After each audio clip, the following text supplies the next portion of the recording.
Eventireggae, we are here touring at Hiroshima with the original Wailers, here represented by Chet Samuel and Al Anderson. First we'll do a little flashback.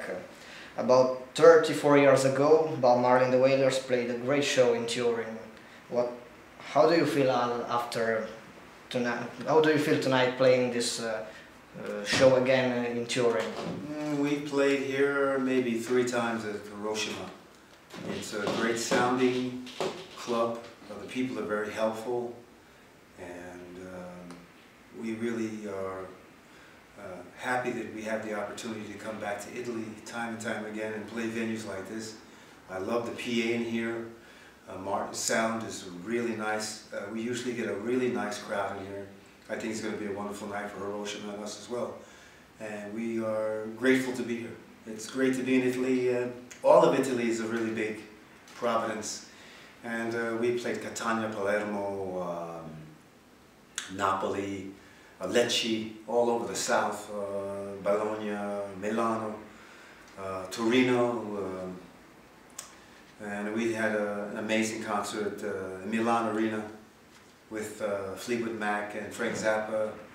This was amazing. There was about 130,000 people. And for me, Italy is a very special place, and we will be at our best behavior musically tonight. Okay, well, we hope so. And another great show, it was in Turin at San Siro, together with Bob Marley. What's your remembrance about this historical? There was just a lot of people, a lot of herb smoke. Yeah. It was like a mushroom, like it was almost like a nuclear war. A great cloud. Yeah. It was very memorable. I remember these were great days. We're trying to, our intentions are to help reggae music become a stronger listening product here in Italy and all of Europe. You know, our intent is the original Wailers. The name of the original Wailers, everybody knows that we're not the original Wailers. The name of this band represents the intent of Peter, Bob, and Bunny's music. Yeah. We are representing these scholars. They were my teachers. They taught me this music. I had the opportunity to work with Bunny, Peter, and Bob. So I did have a place in the original Wailers camp, but I didn't start from the beginning. I started in 1974. They gave me the opportunity to work with their music, and I am grateful to be able to. I had to incorporate the name so that there would be no interference with the Wailers to peacefully coexist with these people. Yeah. So original Wailers means the intent of the music and the intent of the songwriting. We want to keep alive on behalf of the 3 of these great scholars who taught me the music. Okay, now let's go to the present time and how it's been the Italian Massive. You also played 2 concerts, if I remember so well. And how has been the response of my Italian Massive in this tour? There was a lot of people. You know, they love reggae music. We just need promotion. We need the independent and the major labels to look into the talent here in Italy, in Jamaica, and America. I mean, because it's more difficult to be in America and reach the audience here in Italy. So there should be some www.originalwailers.com in Italia. Bam! Everything that you can get in America is here. Yeah. And this is what our intentions are, to take province by province. You know, there's Spain, there's Italy, there's Germany. It would be nice to have a company like EMI or Universal distribute everything, but it seems as though it's very competitive, and we're just going to have to do it ourselves. We're making a lot of friends this tour that are interested in Chet's career and what the original Wailers have to offer the reggae community. So our intentions are to get as much promotion as we can, like people like you. Okay, thank you. And Reggae Times, of course, who give us the opportunity to talk to you people, see our performances, and make the people of Italy and the rest of Europe familiar with what he does and what our intentions are. So also a question for Chet. How it is to play with Al Anderson, Tyrone Darling this year? The first time I saw them, I was like this. Wow. You know? Like a so child. He's bringing out my age now. No, I know. But I look, these are the masters. Wow. You know, this is like playing maybe with Paul McCartney or playing, you know, because the Beatles is big in rock and roll. These are the guys who put reggae back, you know. So I'm in school. Yeah, I'm in school right now. Okay. And also a new name in this tour is Tyrone Darling. Why is the reason of this reunion with Tyrone didn't want to tour. He wanted to be a producer in France. He left Jamaica because he wanted a new province to work in, so he chose France, and they accepted him on a very high level. And after maybe 15 years of producing Yossoro Duro, Tonton David, Alpha Blondie, Tick and Jaffa Coli, I can name many more acts. He produced more than a dozen large figures from Africa and France, and you know, I called him and asked him was he interested in going on the road, and he said no years ago. I called him in 2006. He was too busy working on production in France, and he wanted to come out and just play. So I called him again, and he decided to take his keyboards out and dust them off and get back on the road. So we're just enjoying this work we're doing with him now. Okay. Also, some old names of the band were Dizzy Eisen and Junior Marvin. Why is this separation, this away from? Listen, you know, actors, directors,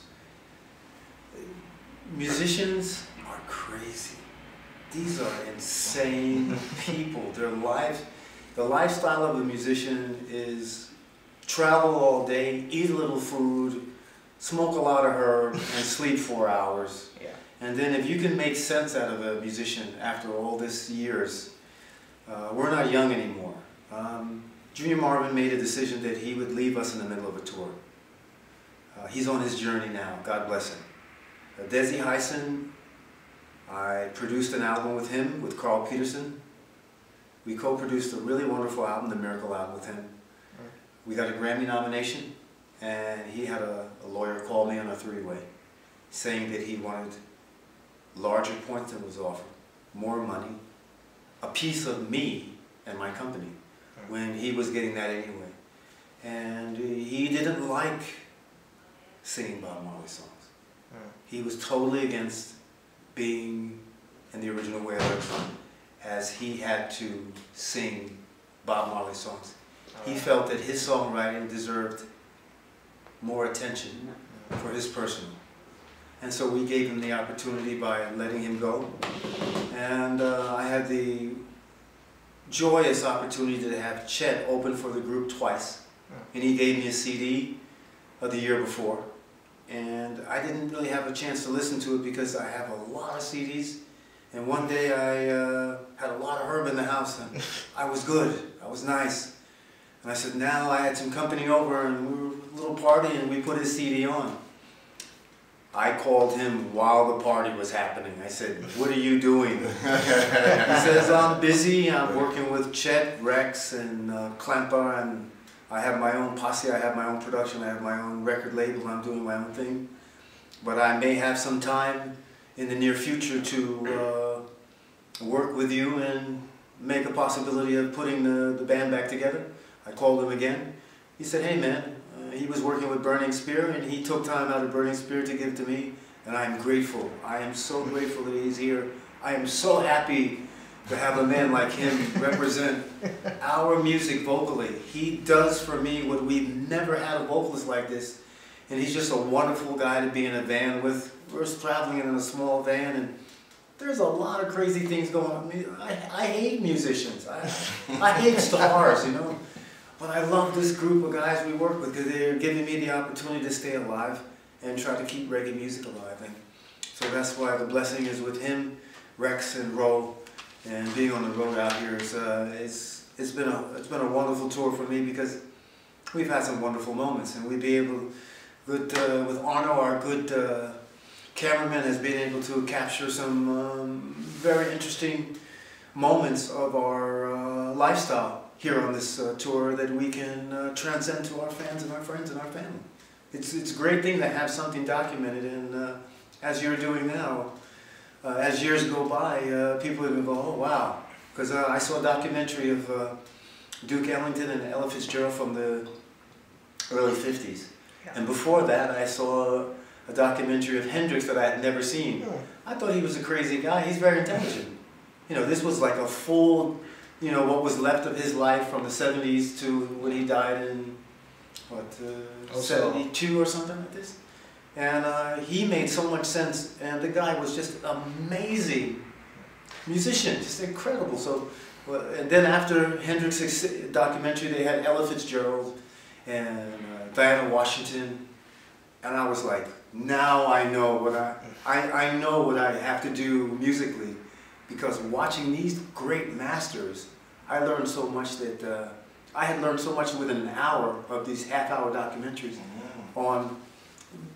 We have to be very elegant with our fans and our projection of our music. These were, Ella Fitzgerald was an elegant lady. She's so beautiful. And when I watched, what's his name again? Duke Ellington. When I watched Duke playing, he never looked up at her. He was here on his instrument, totally focused on piano. And to see the two of them working together, I love her. You know, I want to be like her personality. I want to have so much personality when I'm recording and when I'm performing that it makes, it transcends. So for me, it was just a wonderful thing that, it was a lesson learned. Here in Italy, I had never seen, European documentaries are not, they maybe are coming from America, but we don't get the chance to see them like you guys do.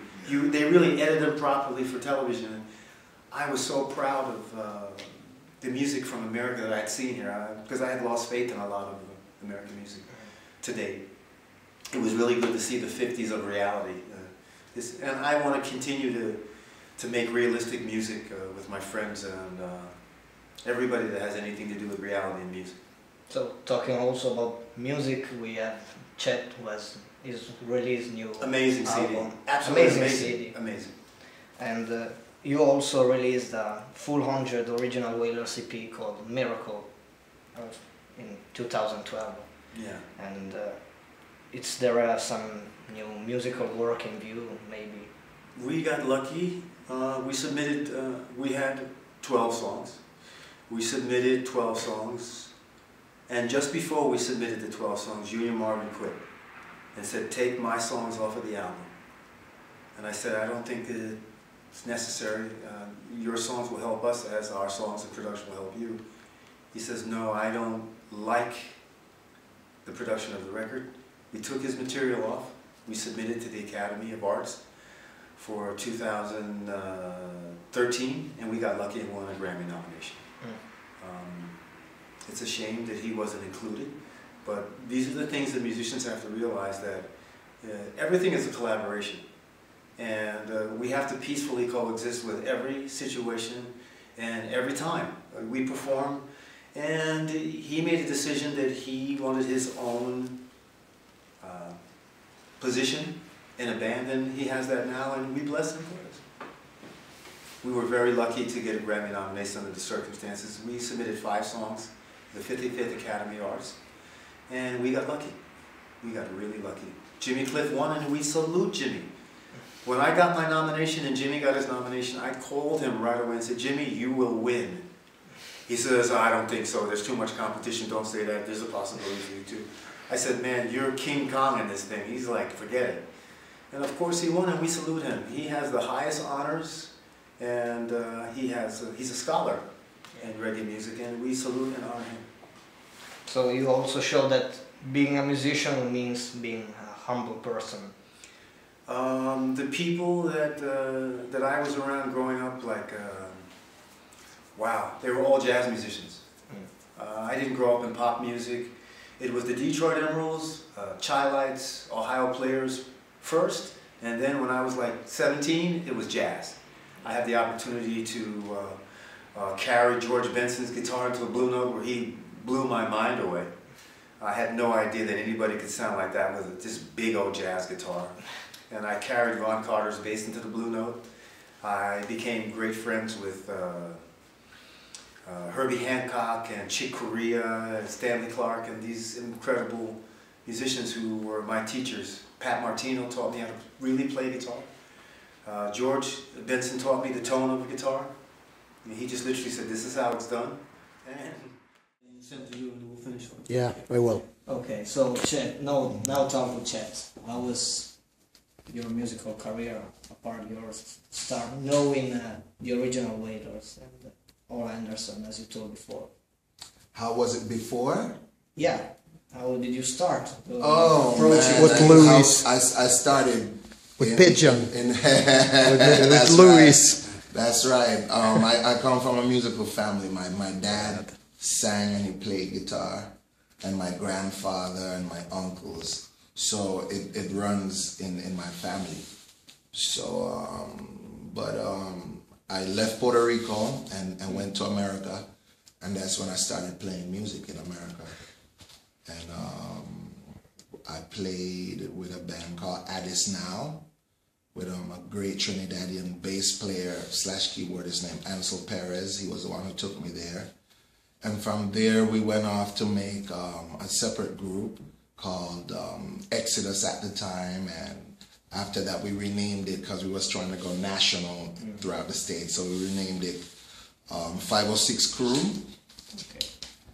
And from there I went and I joined Burning Spear, and that's where the education started. Yeah. Yeah, because great education. Yeah, great education guy. He's a master at his craft. He takes it very seriously.